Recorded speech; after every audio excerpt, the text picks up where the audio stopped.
everybody's here. Perfect. Brittnee, where are you? You're missing. Okay. Okay, I'll let you take it away. Okay, perfect. We have everybody. We have Amber, we have Ania, we have Brittnee, we have Joanna, we have Steph. I pretty much know so many of you guys, but maybe let's just briefly introduce yourselves so that our audience can get to know our stars for the second panel, remote work. Who's first? Amber. Good morning, good evening, good afternoon. My name is Amber Merideth, and I work for a global payroll and employment firm called Safeguard. And I have been working remotely for nearly a decade now, and have made it my personal mission to just evangelize the notion of remote work and help both companies and workers get there in a peaceful and productive way. So glad to see everyone. Pleasure's all ours. Anna. Hi. My name is Ania. I'm from Poland, but currently I am in Bali, so it's 1 a.m. Yes. Engagement. Yes. A lot of energy. Yes, so I am coaching and mentoring aspiring freelancers, so people who want to work remotely and people who want to have their online businesses. I help them to create an offer and get clients. And in the same time as well, I am helping small remote companies to hire talented freelancers that will fit their culture.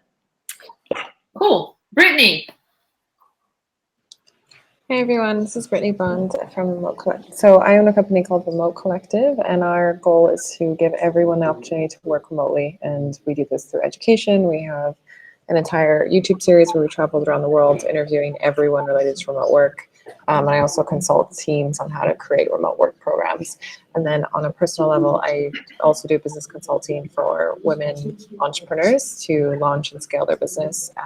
Because I have launched and scaled many businesses in my career, and I love empowering other women. So I do tons of festivals, accelerator programs, all the things.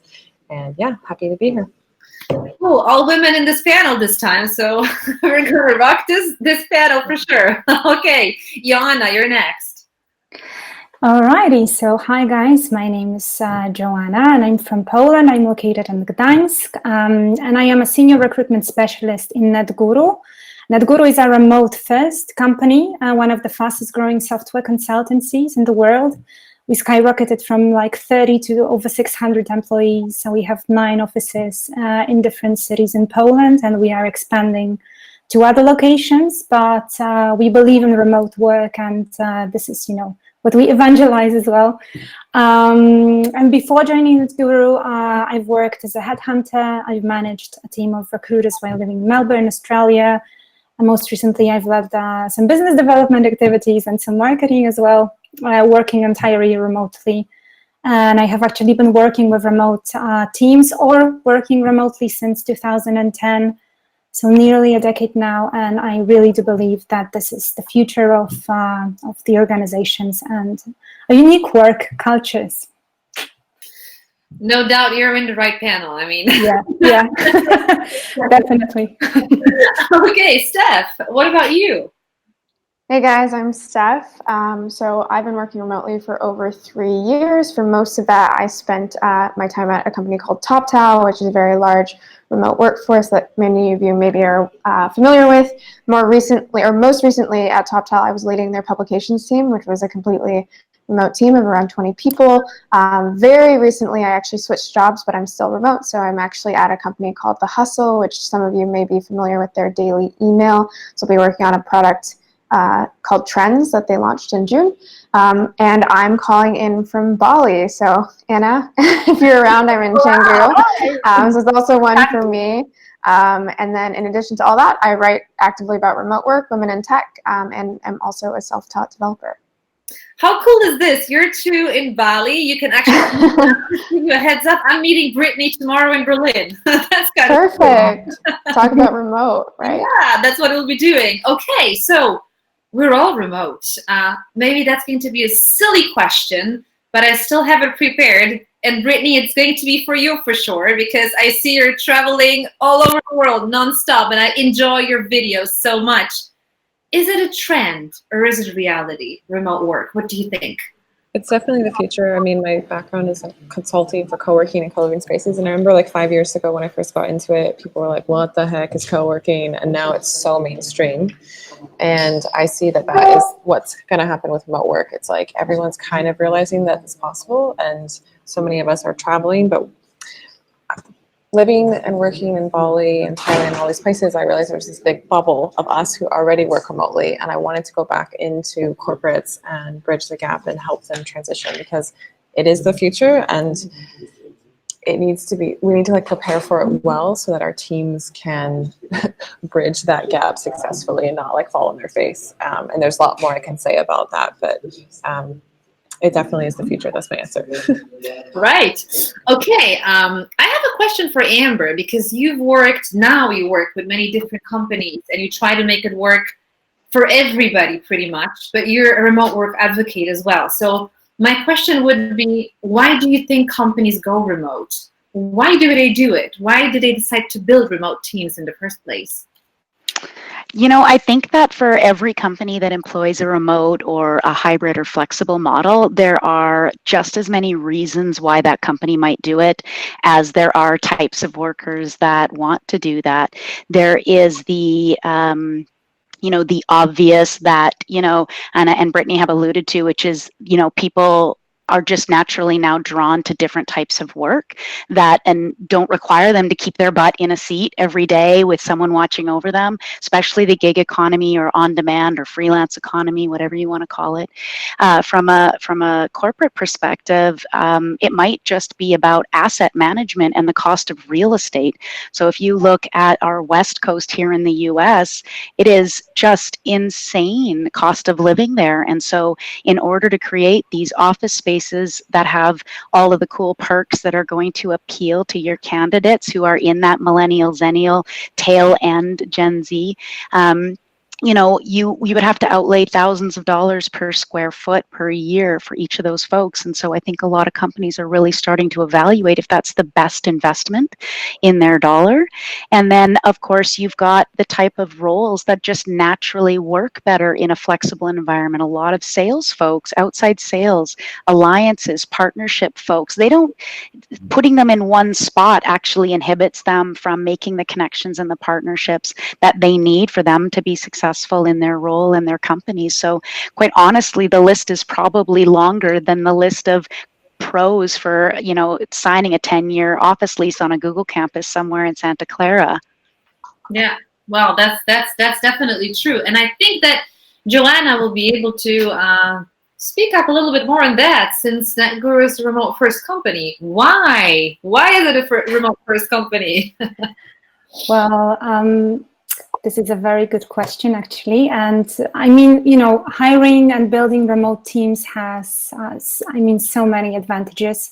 So I would say that by hiring a remote worker, you can cast your net across the planet and find the best fit for your business, brand, and team. So it's very important that we're not constricted with talent within the region. And hiring remote workers allows us to access a diverse range of cultural backgrounds, skill sets, truly global-minded people, and it covers more time zones, obviously, so it's quite beneficial for different organizations as well. I think that the companies build remote teams to also improve productivity. Humans aren't machines, so our work-life balance and ability to relax has a massive impact on our productivity, and greater autonomy and flexibility in work planning and performance. I think appears to be the key and the main reason for improved productivity. So businesses want self-motivated, loyal employees with increased morale as well. I think that they want to reduce absenteeism, and I think that you can do it through remote work. There is also this trust building involved, which is super important for every business. So do not look over the employee's shoulder, do not micromanage,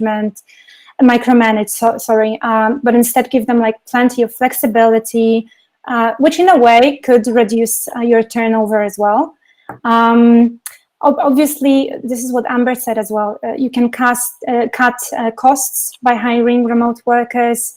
So your business can directly cash in on global variations in living costs. You can have some reduction in rent, office infrastructure, and whatnot. And I believe that also, and what Netguru is also a huge advocate is sustainability, and you can help save the planet in a way by hiring remote workers. I do not know if you agree with me, but I've read a study recently on how allowing remote work can cut a company's carbon footprint, which means that it relates to less commuting hours, saving up and reducing fuel costs, and so on and so forth. Obviously, avoiding tons of CO2 entering the atmosphere each year. So it's quite beneficial. And yeah, I think this is it from my side. Yeah, I mean, you know what? That's really interesting. The last thing you said, I've never thought about it that way. It's actually really important. It's a hot topic too, right? Kind of combine the protection of the environment with remote work, and that's actually a really good idea. I have to think about that deeper. I mean, I live and learn too, right? Yeah, definitely. Me too. So sure. I fully believe in that, and it can definitely have an impact and be very beneficial. So yeah. Yeah. So we've kind of talked about it from the business's perspective, right? Now my question would be, what about the people? Ania, you work a lot with freelancers. Why do they want to work remotely? Hello. Okay.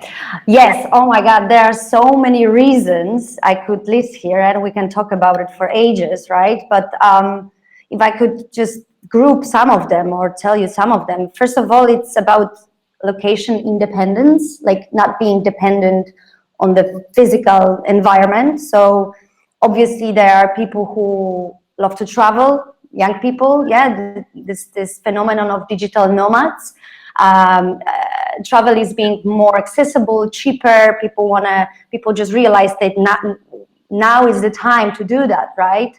But on the other hand, there are parents, there are people who have kids, and they just realize that they want to witness their children are growing, They want to see them and experience the childhood of their children. That's why they want to be there. Many of the aspiring freelancers are actually moms. Another thing is people, they don't want to travel, but they want to have a home base somewhere else. They want to live in a moderate city or country which has moderate costs but a good quality of living. So people that are going, for example, to Southeast Asia, or they are going to Spain, right? Another thing is maybe as well people like their personality. So there are people who are introverts and they really don't like to work in a conventional offices. They really don't want to chit chat because this is their personality. They prefer work from home. They feel more relaxed and they are more focused. And on the other hand, there are people who are more extroverts. They really want to meet new people. They want to interact with people from other industries, other professions. And that's why co-working spaces are great for them. Another thing is, for example, creating your own space, your own working environment that inspires you, right? That motivates you. So it could be for example, your home office. What else? I would say maybe as well people who are living in remote areas, people who want to live there in their own little towns. They love their environment, but as well they want to have the access to job. They want to work. So there are so many reasons, but I would say that this is, to summarize it, it's about not even this work-life balance, but work-life integration. So now we are adjusting work to our personalities, our character, our needs, our values, our lifestyle, not other way around. Yeah, so very true. I mean, we all see it here, but that's right. Depending, I think remote work gives us the opportunity to combine our life, right, with also development, professional development, right? I mean, definitely. But when we get into the subject a little deeper and we think about teams, right? Because now we've discussed freelancers, we know what it looks like from a company's perspective. But if we are a big company, well, I mean, then we have teams that are spread all around the globe. Steph, you worked at Toptal, right? Which is the case, every time zone taking over the tasks. When it comes to communication challenges, what challenges do we have and how to overcome them within teams? Yeah, so I think there's a couple challenges. I think people naturally gravitate to the concept of time zones as being the biggest problem. In my experience, that actually hasn't been one of the biggest problems. The thing that I think continues to come back is just the fact that you have to be way more intentional with communication when you're working remotely. So when you're in an office, you get a lot of nuance and context through just being there, right? So maybe a conversation will happen at the desk next to you. Maybe you'll talk about something over lunch, or you'll go for drinks with your coworkers, and you'll just hear information subtly throughout the day. That won't happen because unless you're on that Zoom call or you're in that Slack chat, you're not going to get that information. So teams, and specifically leaders of teams, need to be way, way, way more intentional about what information they're communicating, how they're communicating it, and ensuring that everyone across the organization has an aligned set of values, but also just gets to hear some of that more subtle information so that they can do their job effectively. So one of the things that I think is like super underrated for any remote worker is just being able to communicate clearly, assessing, if you're delegating something, a task to a member on your team, or just talking to someone about a project, like, what am I really trying to say? Am I saying this in the most effective way? Is there something that I know that this person doesn't know because they weren't in this XYZ meeting prior? So really just learning to communicate effectively and thinking about what information this person needs to know to do their job properly. And I was actually listening to the GitLab, one of the GitLab founders earlier today, and he was talking about, he had a really good line, he did an interview, and he was like, remote work basically just like forces you to do all the things that you really should be doing in a non-remote environment, but just earlier and better, right? So in a non-remote environment, you should still be communicating clearly, and you should still be like making sure everything's clear and very easy to act on for your team. But we kind of take that for granted in in-person environments because someone, you should just know, or you should just like see what other people are doing. But in a remote work environment, again, especially for leaders, it's very important that they're intentional about the information that they're passing along to people around the company. And one thing that I think is really important is nuance in terms of like personalities and ways that people work gets lost as well sometimes. And I think it's really important, especially if you haven't met your team members in person, is to really think about like, who are these people? How do they work? What motivates them? And so what I did when I recently joined this company, and what I would do with my team, is get them to do basically like a super simple user manual for like how someone likes to work. And again, it's not just like, oh, I really like Excel, or I really like writing, or I'm a night owl. It's like, again, like what motivates you? How do you like to work? How do you like to receive feedback? What type of, like, what's your Myers-Briggs? And it's not to necessarily like bucket people, but understand like, we're not just like transactional coworkers where I ask you to do something or you ask me to do something and I get something in return. It's like understanding how to effectively work with people. And I think without doing some of those like more personality-based things at the beginning, then work ends up being very transactional. I think that's what some people kind of like veer away from remote work after a while if they end up in those environments, because they're like, this is just not, like, I'm not interacting with people, I'm losing context and nothing's clear. But really, if remote work is done properly and you learn to connect with your teammates and you learn to give the right context, it's just as clear, if not clearer, than an in-person environment.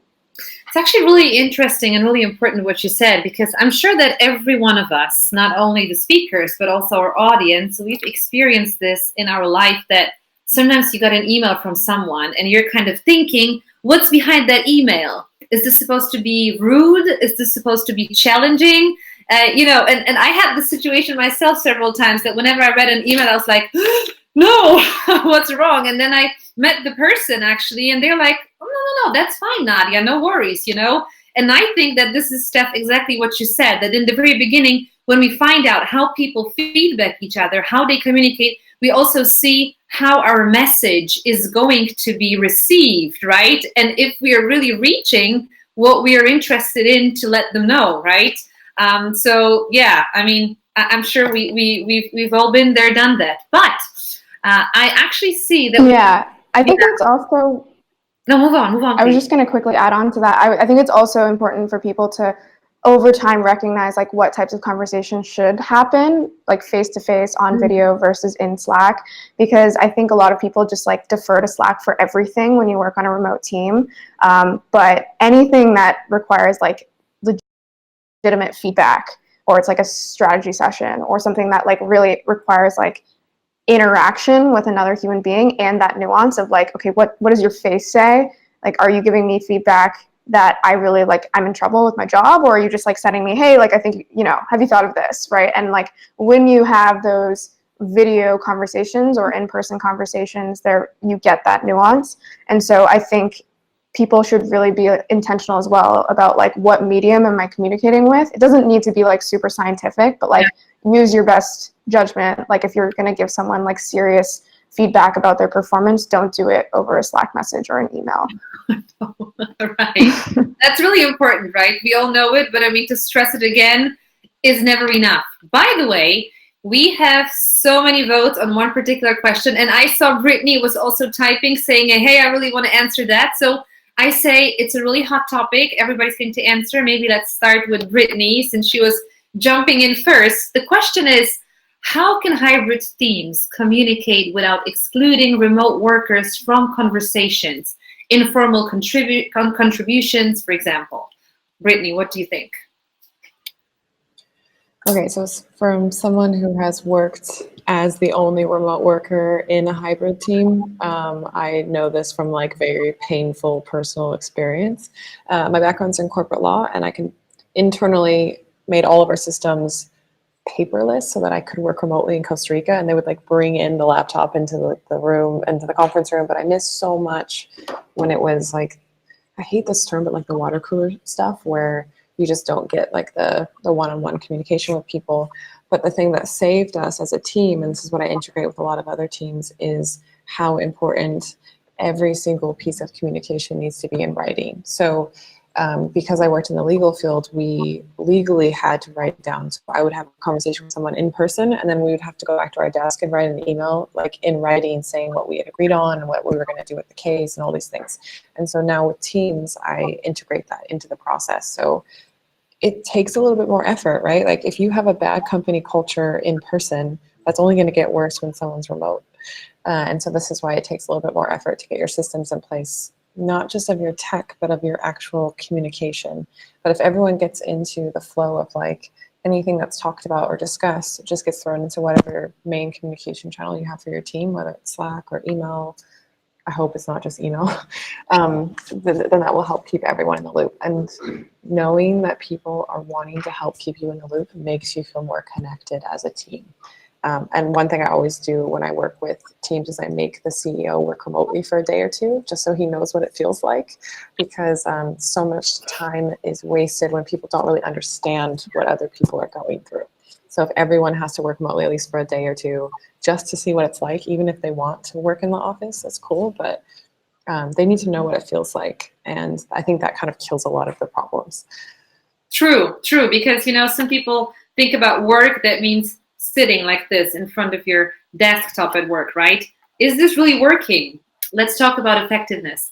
Does anyone want to add something on this, or are we moving on to the next question? Yeah, I feel like, to Brittnee's point, if your company has a crap culture, going remote is not going to save you and pull you out of the fire and make you this innovative, desirable place to work. It's going to be so bad. It's going to be so bad. But going for a remote first approach can really actually help to strengthen the productivity and effectiveness of the team, like every other panelist has said already. And one of the things that you need to be really intentional, to use Steph's word, which is amazing, is you need to create the system. Don't just expect your remote workers to come up with some amazing way of reading minds, but invest in Microsoft Teams or Slack or Asana or Basecamp or any of the other 10,000 tools that are available out there that allow your teams to work together in a dynamic and collaborative space. Even the G Drive docs, the fact that you can edit things online dynamically together is amazing. Someone sent me a PowerPoint the other day. I was like, what do you want me to do with this? I can't see your edits. That's ridiculous. Are you kidding me on these comments already? So invest in infrastructure that allows them to work in real time. And then you also have to champion your own remote culture. I've been doing this for about 10 years, so I'm not really shy about saying, hey guys, you know what? Can somebody catch me up on that conversation that you obviously had when I wasn't there? And just be your own advocate. My team now is kind of to a place where they'll Slack me and say, hey, Amber, do you have time for a quick stand up? We were talking about something and I'd like to pull you in.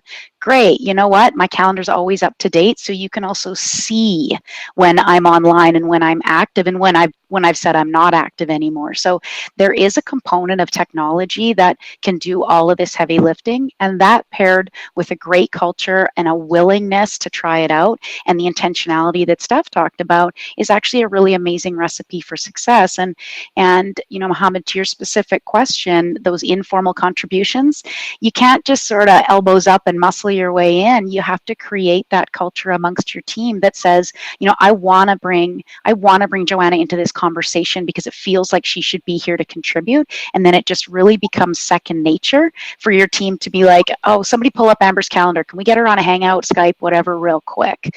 And you're driving it from the behavior standpoint, not from the policy standpoint. If you're trying to cram remote policy to an on-site worker's brain, I guarantee you it'll never work because they think differently and they don't see the same challenges. You know, they don't have like dogs in the background barking or whatever. They don't have, you know, random things that come up that might take them away from that type of environment. So you have to kind of educate. And I love Brittnee's idea. Bring someone into your world every now and again. You know what? Why don't you work remotely for a day and then you talk about, you know, the challenges you're having with your internet or the weather wreaking havoc on this or the incessant dog or whatever the case may be. Yeah, absolutely. Actually, so much information here, and I see that our our audience is voting on something which is going to be really hard to get, in my opinion. Let's see what you think about it. It is whether there is one online source for leaders of remote teams. Is there one source? Could you name it? I don't think there is. One source only. What would you say? That's a tough question. I don't believe there is one. There is a mixture of different tools and, you know, collaborating tools, online meetings, Slack, Asana, you know, Confluence, all of that. Yeah. That can help you out and can be a solution for your remote team. You know, establishing a clear vision, strong online communication, hiring people with the right mindset. I mean, I cannot imagine naming just one, right? It's impossible, but being like smart about it and choosing the right tools out there and building this culture, hiring people with, again, the right mindset can, I think, could be a recipe for success in a way. Yeah. Yeah. Are you guys talking about online tools or are you talking about like a resource to learn more about remote work? Yeah. I think they're talking about like a resource for like learning to lead remotely. I could be wrong, but my opinion on that is that also there just like could never be one tool or resource, just because one thing that I think is a misconception, which I think Brittnee touched on, is like remote work is an extension of work, right? It's not this like dichotomy of like remote work versus normal work. It is literally like we now have the infrastructure and technology for people to not have to commute and to not be sitting next to each other. It's not this like fad where people are like, oh, this is so cool. It's like, this is actually just like, for many people, just a better way to work. And so the question would kind of be like, is there one single resource that teaches people how to be good leaders in general? No, because there's so many forms of leadership, there's so many nuances and things that people should learn. And I think for me personally, learning to be a better remote leader was just by learning from other remote leaders. The same way you would learn, you know, when people are trying to learn how to be a better leader in general, they think about like, who are the great leaders in our, you know, in these companies, or who do I look up to? So I would just encourage people to really find remote leaders, not necessarily like the CEOs or the founders of these remote first companies, but people who are really like in the weeds, leading teams or part of teams, who are thinking critically about like remote work and how it can be better. But for, like I explained, I think remote work is really just an extension of work. And so I think there could never be a single resource that encapsulates like all the things that people are talking about or trying to improve. Okay, I just want to put a plug for two things. One, I did start a video series about remote work, and that's exactly the thing. But then the other one is like, there's this really cool guy who wrote a book called Ready for Remote, and he just threw all the resources into one website and just launched it. And I just think it's really cool because it's like all the stuff I'm trying to send. Brittnee challenged what we all said. We said there is none, and she just jumps, with all this, I think we're all like trying to gather these resources together, and he's just like put them together in a website, open source. And I was like, okay, now I'm just going to send that to people. No, absolutely. I mean, I just want to stress too, it depends whatever you, Simon, no, it depends whatever you need, because you may need to find out what the good practices are, right? You can adjust them to your needs, to your internal needs. We may talk about tools, but there's also a bunch of tools depending what kind of tool you prefer for your target group also, meaning for your employees, right? So I've worked with different ones also, and I have my own preferences. So I think it's great if we have a source of things to choose from. This is number one. And number two, we also have to remember when we talk about remote, we have all kinds of people. We have freelancers who do just their thing, just the way they want it. We have people, companies that have distributed teams, but they do work within teams, right? And they have different kinds of tasks. But we can also have people who are, for example, translators, or who are, for example, live interpreters, or who just need to work from 9 to 5, but they just don't commute to the office. So every practice is going to be different for from each different perspective, right? Yeah, definitely. All right, Hoyin, where are you? I think we are wrapping up slowly because I see that we're having a hot discussion here in the general chat, which means that we can't help it. We'll be willing to speak with you. Details. Too much good stuff that's going on. I didn't want to disturb you guys. I was just like, oh man, you guys are on a roll. You're scared to jump into this panel. Admit it, Hoyin. Oh no. I wanted to absorb what you guys had to say. Hoyin is a great remote worker. Whenever I reach out to him, he's always available on 24/7. I don't know how he does that. Yeah. It's like you never sleep. It's just I picked the wrong part of the world to start this business, to like do remote work, because in Asia nobody wants to do remote. Nobody wants to really do remote work. I know. Aside from Bali and those digital nomadic places, but traditional companies are just nowhere close to that. So I'm in the wrong place. But yep. But anyways, thank you, ladies. Thank you, Nadia. Thank you to the Talent Place. Really appreciate that. This was a great event. And yeah, I would love to network with you guys right after. I'll be hanging around. So please talk to me, talk to the speakers, talk to Nadia, and I'll see you guys soon. Talk to you guys later. Amazing. Before we leave, sorry, can we take a quick selfie? I did that.